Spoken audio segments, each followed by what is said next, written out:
Episode 7 was just where to even begin. They threw so much at us, and it was all so fascinating. Let's start in Canada.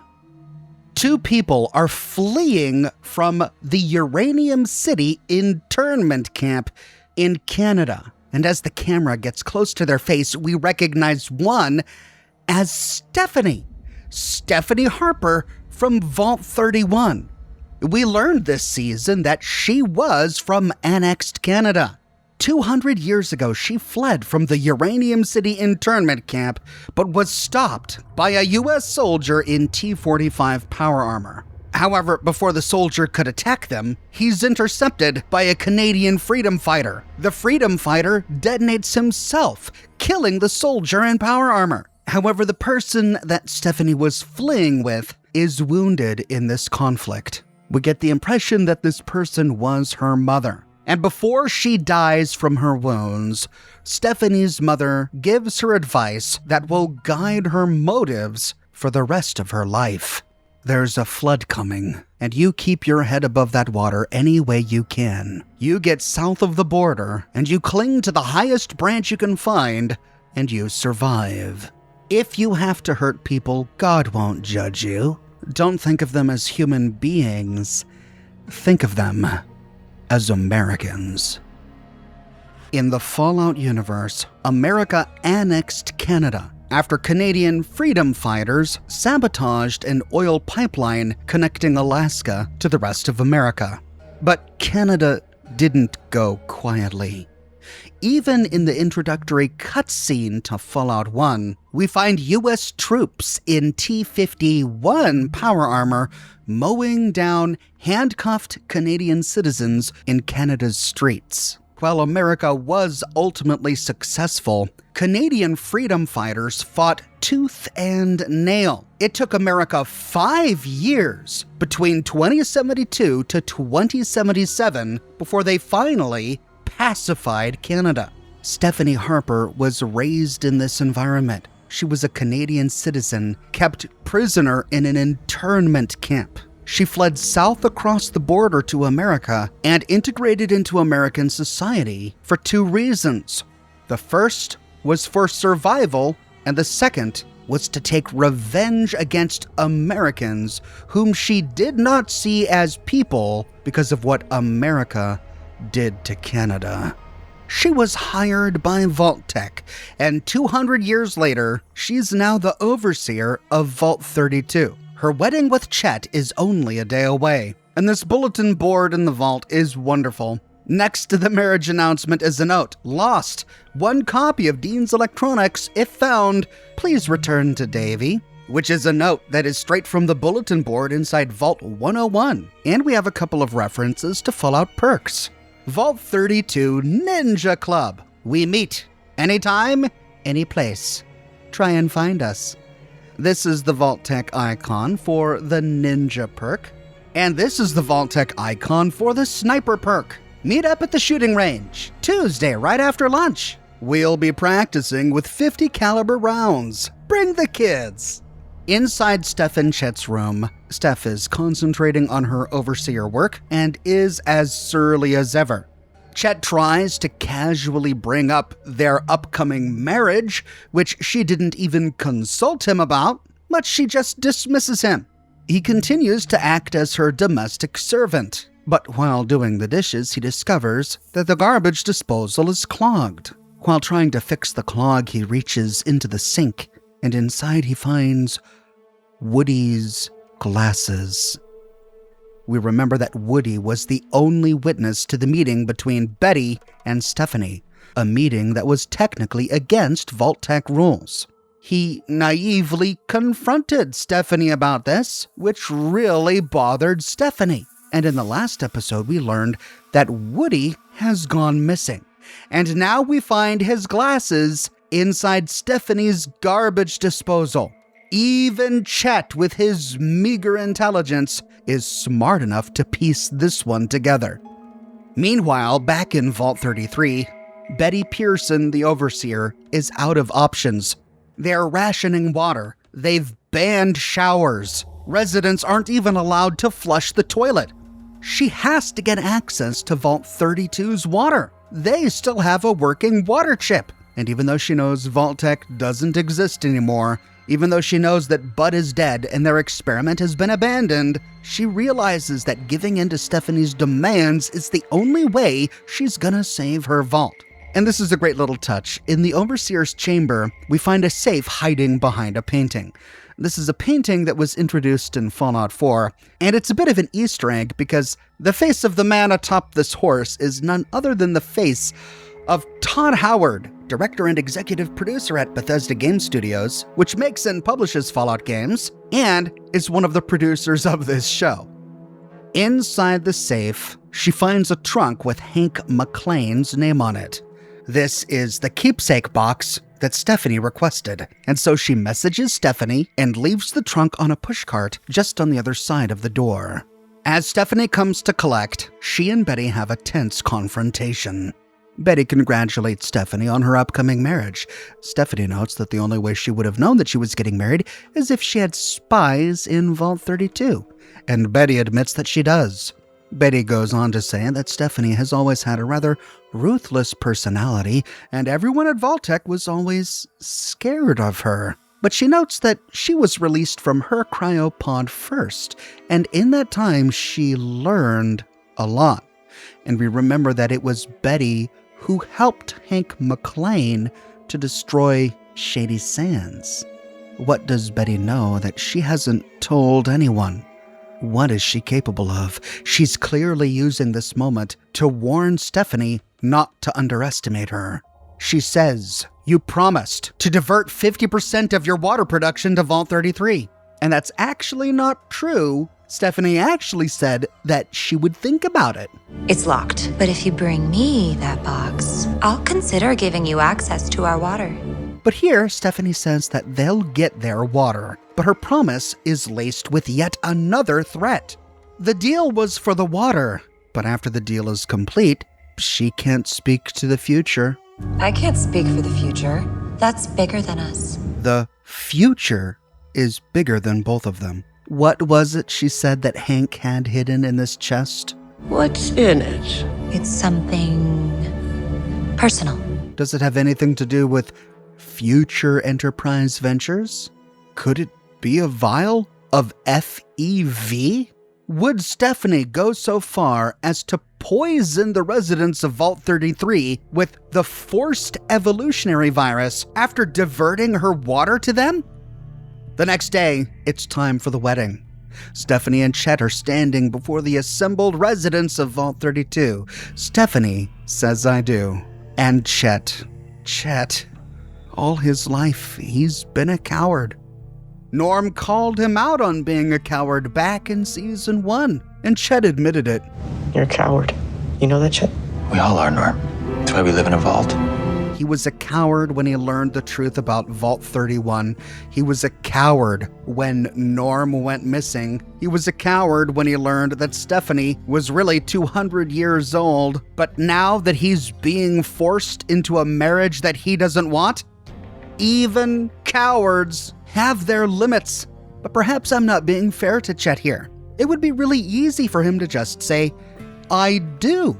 But he doesn't. I don't. I now pronounce you... I don't. Instead, he uses this opportunity assembled before the entire vault to tell them all of Stephanie's secrets. He tells them that he found Woody's glasses in their garbage disposal, but sadly he doesn't have any proof. But then he tells them that she's really 200 years old and Canadian. She's Canadian. And this time, he brings proof. Steph flees the scene in her wedding dress, locks herself in the Overseer's office, while the rest of the vault bangs on the door, demanding the truth. She's imprisoned, but there's nothing more dangerous than a cornered animal.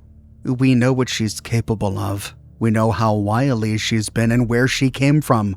What will she do to get herself out of this pickle? Then we go back in time 200 years.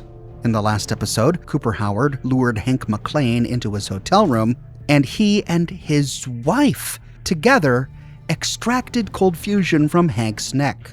He then handsomely tips a hotel maid to bring Hank back to his room. And this hotel maid is none other than Stephanie Harper. She did exactly what her mother told her to do. She fled to America and she started climbing every tree she could find. She secured a job for herself as a maid at the Lucky 38, where she could rub elbows with the rich and famous. And the first thing she does when talking with Cooper Howard is ask how she can get a job at Vault-Tec. Coop says to ask Hank McClane. And so Stephanie rolls Hank out in a laundry basket to sober him up. That's how Stephanie got her job at Vault-Tec, by ingratiating herself with Hank. That's why she knows Hank's secrets when Betty didn't. They were probably closer friends before the bombs dropped. But now, Barb and Cooper have cold fusion, and they've got to figure out what to do with it. They can't give it to House, but they also can't give it to Vault-Tec. And so Cooper arranges a meeting at the Atomic Wrangler before the bombs dropped. And here we get to explore the Atomic Wrangler in its prime. He sits down at a table with none other than the congresswoman who gave Charlie Whiteknife an award at the VA. Coop is looking for a good person, and this is the best person he can find. But he laments, and it's a lament that I think so many of us can relate to. Why can't good people like you just learn to sell it better? Why is it that good people in politics have such low charisma, have such a poor stage presence, have such a hard time convincing people and getting them on board? Both Cooper and the congresswoman agree that they can't give cold fusion either to House or to Vault-Tec, because if they gain all of that power, they'll hoard it for themselves. And he asks her, if you had it, what would you do with it? Give it away to the public. And that's the right answer. But before Cooper can give it to her, he needs assurances. And she says, well, listen, I can't give you assurances, but I can connect you with the president. And Coop is on board. He wants to give it directly to the president? Oh no! And so he and Barb, hand in hand, walk the streets of Vegas until a car pulls up. And here we learn that Barb and Coop made up. Instead of siding with Vault-Tec, she chose to side with her husband. And she says, the only way to save our family is to save the world. And here they kiss. We know that they get divorced later due to what we learned in the very first scene of the very first episode of season 1. But here they've completely made up, and it looks like Cooper trusts his wife again. What happens between now and then that causes them to divorce? Or could the divorce have been a distraction? Could it have been for the public's consumption only? We don't get those answers just yet. Instead, Coop enters the car. He sits next to the congresswoman, and true to her word, she has brought Cooper the President of the United States. He opens his palm. The congresswoman gives Cooper her reassurances. Cooper reaches into his pocket and gives to the president cold fusion. And listen, if you've only watched the show and you've never played the games, then what I'm about to say is probably a spoiler for the last episode, so maybe you want to stop watching now.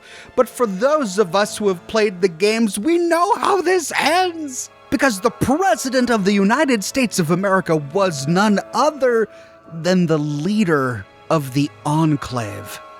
Over 6 months before the bombs dropped, the President of the United States disappeared. No one knew where he was. Negotiations were scheduled to continue today as the White House had no comment about the president's whereabouts. He ultimately ended up at the Enclave oil rig off the coast of San Francisco. It may be that it was this moment, him getting his hands on cold fusion, that caused him to abdicate his presidency and lean fully into the Enclave. Without realizing it, Cooper Howard delivered cold fusion to exactly the wrong person. And that's how the Enclave got their hands on it. That's why Wildzig retrieved it from the Enclave 200 years later. It all comes down to Cooper Howard and his misplaced trust. This explains why he looked so ashamed when he was confronted about what he did by Victor back in Camp Golf. But he needed that cold fusion doodad from before the war. Didn't you have something to do with all that? Meanwhile, 200 years later, Norm wakes up on the floor of the Vault-Tec headquarters after being choked unconscious by Ronnie. He overhears Ronnie talking with the other Vault 31 residents. They're calling him a traitor. They're calling him a liar. Ronnie says that he once read in the Vault-Tec handbook that impersonating management is punishable by death. And the other guys say, well, if you're pretty sure, that's good enough for us. But then they notice that Norm is waking up, and they knock him out again. But when he wakes up, the woman he had befriended is untying his bonds. She says they have to get out of here, but he has to do something first. He activates the radio, and he sends out a message to the investors. But it's really a message to Lucy. Lucy, I'm on the surface. I need your help. He then reaches out to his dad. Dad, what's gonna happen to our vault? Why didn't you tell me the truth? But then Ronnie and the rest of Vault 31 enter the room and stop him. Meanwhile, back in the Vault-Tec vault for managers, Lucy recognizes that Hank's methods are effective, but she still calls them wrong. And Hank points out that Perfect is the enemy of good, Lucy.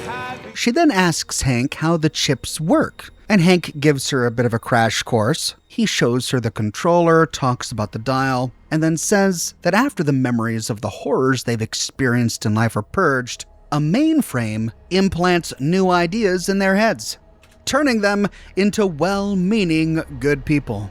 Lucy wants to reverse it. Hank says that once done, it's irreversible. All right, well then Lucy wants to make sure that it can't be done again. Hank says the only way to do that is to destroy the mainframe, but it's in the basement, which is a bit of a hike, so Hank suggests that they take the golf cart. Lucy says, "What's a golf cart?" And here, Hank gets to finally teach his daughter how to drive. They're finally getting some father-daughter bonding moments, and he can't help himself. He says, I really wish we'd have a normal life, Chicago. but Lucy reminds him. We did have one, Dad. You wrecked it. But as they approach the mainframe, Lucy starts going over the ingredients that she needs to build a bomb, and when she nears the door, Oh, mind the floor. I just mopped. the legionary who attacked her in the last episode calls out to her and tells her to be careful because he just mopped the floor. And here, Lucy blinks. She knows how horrible the Legion is on the surface. She knows how irredeemable they are, how unchangeable they are. Giving them back free will would lead to a lot of needless deaths.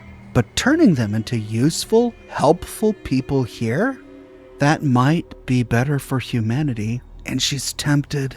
She's so tempted. And Hank reveals to Lucy what he's always wanted. If he can't keep her safe in Vault 33, then he wants her to work with him. At last, Lucy gets out of her filthy vault suit. She's been wearing that same vault suit for practically 2 whole seasons. It's been covered in blood and grime the entire time. She's finally wearing some proper clothes. She sits down for a family dinner with her father. Everything almost seems like it's back to normal, but Hank is still handcuffed. Everything is going fine until one of Hank's mind-controlled people comes in to serve them. And it's none other than the NCR soldier who saved her with Buffout in an earlier episode. And here he is serving them against his will, maybe? It upsets her, and she has to talk to him. She says, "Do you remember me?" And he says, "Yeah, I met you this morning." And she says, "No, from before, on the hill, at the NCR outpost. You gave me Buffout. Do you remember the NCR?" But his mind is completely blank. And here Lucy sees the flip side of the coin. Yeah, robbing people of their free will would definitely stop the Legion and would stop a lot of awful people from harming a bunch of innocent people. but doing so would also rob the free will from good people, like that soldier from the NCR. Would rob them of a lifetime of memories, a lifetime of service to a good cause. Hank tries to equate the two. Sure, the Legion murders people, they own slaves, they treat women horribly, but the NCR has taxes and has imperialistic tendencies. Oh, and their foreign policy is unpopular.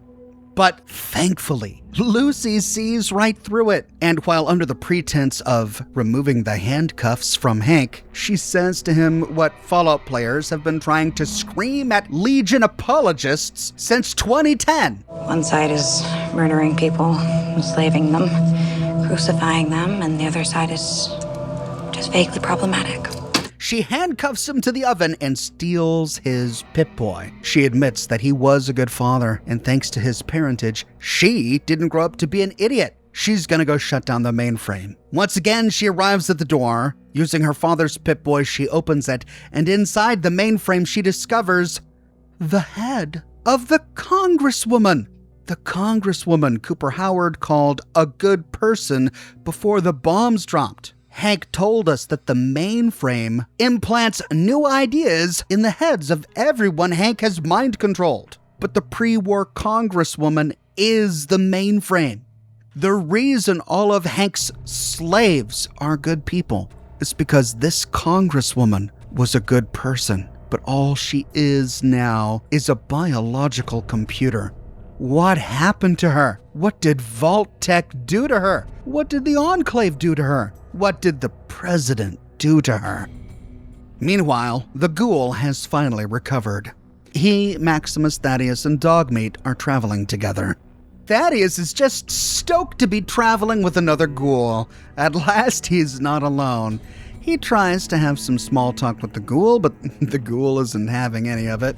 Max says, hey look, if we're trying to save Lucy, and Lucy is in Vegas, why are we traveling in the opposite direction? And the ghoul says, well, they need to kit up first. They gotta get some gear.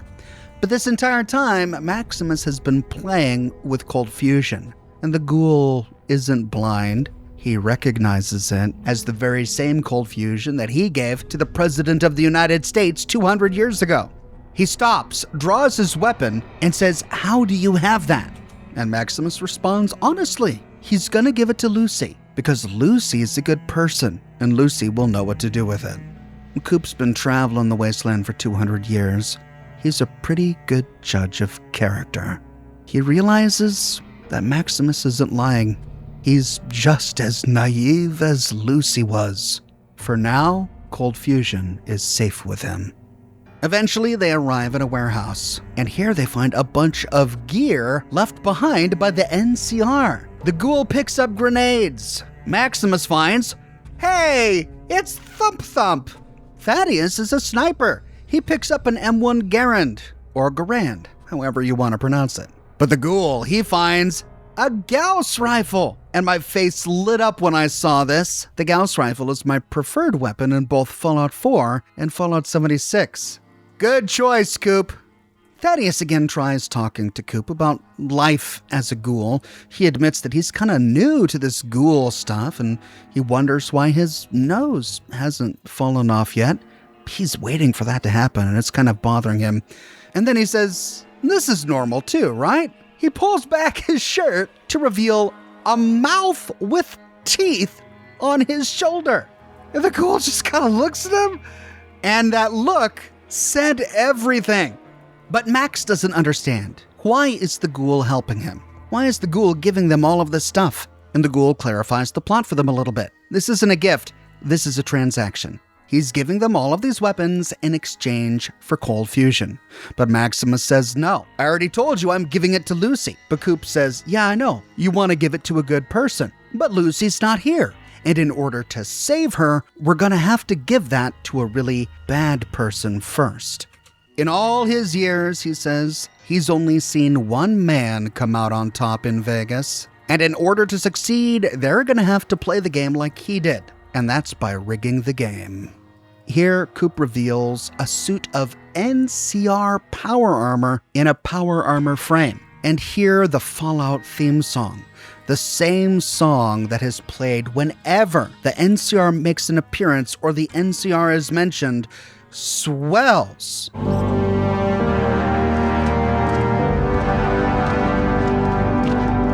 When before it was a light motif in the background in Season 1, here it is bold. It's unmistakable.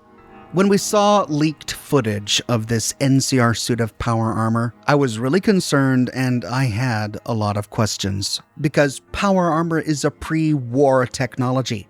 There's a reason we've almost finished Season 2 and all of the power armor we've seen has always been a pre-war suit of power armor. And that's because power armor is an advanced technology that's so advanced that America defeated communist China with it. The reason China lost and got pushed out of Anchorage is because they couldn't compete with America's power armor. That's how complicated it was to create, that's how powerful it was. Which makes it highly unrealistic for any post-war faction to be able to create power armor without pre-war assets. And so I was concerned when I saw the NCR power armor because I felt that even the NCR, the civilization that it was, wouldn't be able to produce their own suits of power armor. But now, with this episode, we get a closer look at the suit, and we realize that it's kinda hacked together. It looks like it's built on top of a suit of T-45. Metal plating has been crudely welded on top of it. The welding seams are not neat and tidy. The helmet is dramatically different, that's true. The helmet looks a lot like pre-war America's riot gear, which NCR Rangers liked to use in Fallout New Vegas. But the rest of the armor just looks like a suit of T-45 with a bunch of other metal welded to it. And that is believable. It's not believable, in my opinion, for the NCR to be able to create blueprints for a new suit of power armor that they mass-produced. But I think it's totally possible that they were able to retrofit existing suits of power armor to suit their purposes. And Maximus likes it too. He says, You always end up back where you started, huh? And he gives cold fusion to Coop. Then, Thaddeus, Maximus, and the ghoul march to New Vegas. They cause quite a stir when they arrive in Freeside, and this confuses Thaddeus. Why is everyone looking at them? And the ghoul says, Never underestimate the power of brand recognition. Brand recognition! The NCR! The people of Freeside start following Maximus in his suit of NCR power armor. They start cheering him from the sidelines. Children look upon him in wonder. One man says, Long live the new California Republic! During the events of Fallout New Vegas, the NCR was not exactly a beloved faction in Freeside. Yes, they brought taxes with them. Yes, they were imperialistic. But compared to the Legion, compared to House's robots, compared to the Cons, the Fiends, a pack of Deathclaws, Freeside has been through a lot since the events of Fallout New Vegas. So has the Strip.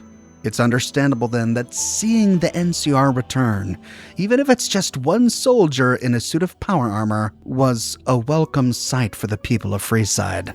At the gate, the ghoul tells Maximus that they're gonna have to move fast. He then tells Thaddeus, as their sniper, to get up on the roof. But before he can do so... I would. I just seem to be having sort of a medical episode here. His arm falls off!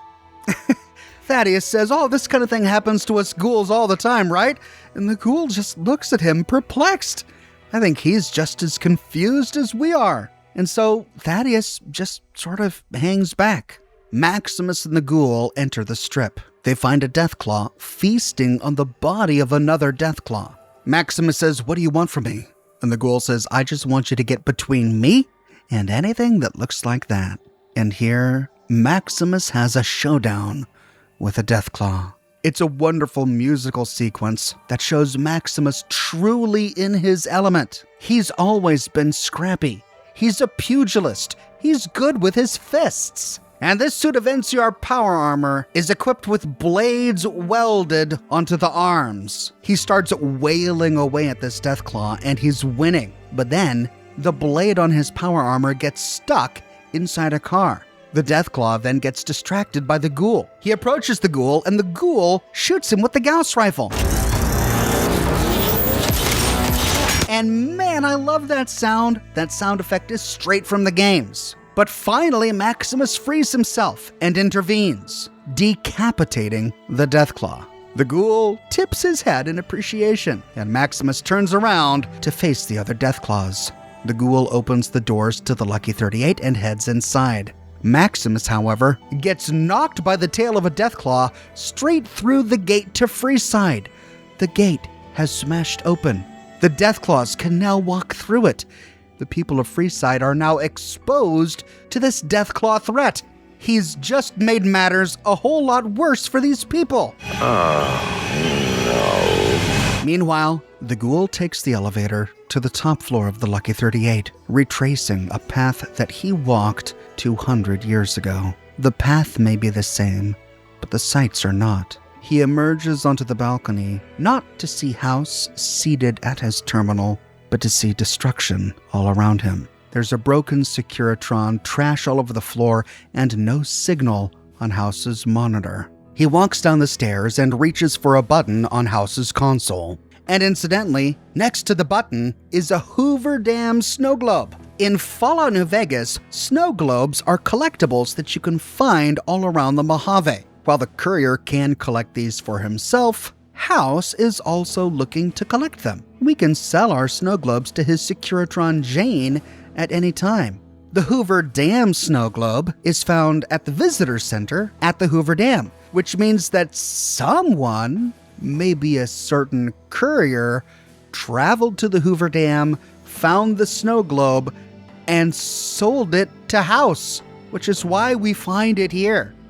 Coop reaches over and pushes a big red button. He knows what this does. He saw House do the same thing 200 years ago. The doors concealing House's cold fusion generator slide away, and in order to save a good person, Coop gives cold fusion to a bad man, much in the same way he did the exact same thing 200 years ago.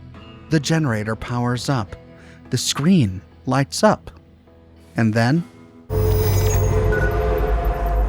Well, hello, old chum. House is revived, and here the episode ends.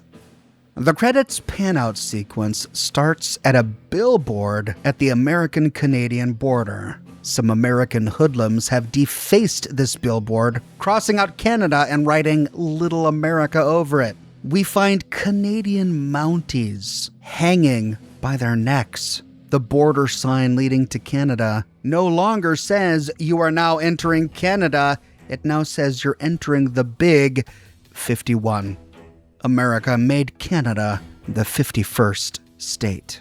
As the camera continues to pan out, we see more evidence of Canada's resistance. Among all of the dead Mounties, we find dead American soldiers in suits of T-51 power armor, and this marks the first appearance of T-51 in the Fallout show. And it's a welcome sight. The T-51 suit of power armor was the only power armor in Fallout 1. It was produced after the T-45 and before the T-60. And while the T-45 allowed American troops to hold the line in Alaska, it was the T-51 that allowed them to finally push the Chinese off of American soil. The camera pans all the way out, and we just see utter chaos at this border. Wrecked cars, obstacles in the middle of the road, and dead Canadian Mounties absolutely everywhere. And here the episode ends. We've got one more in season 2.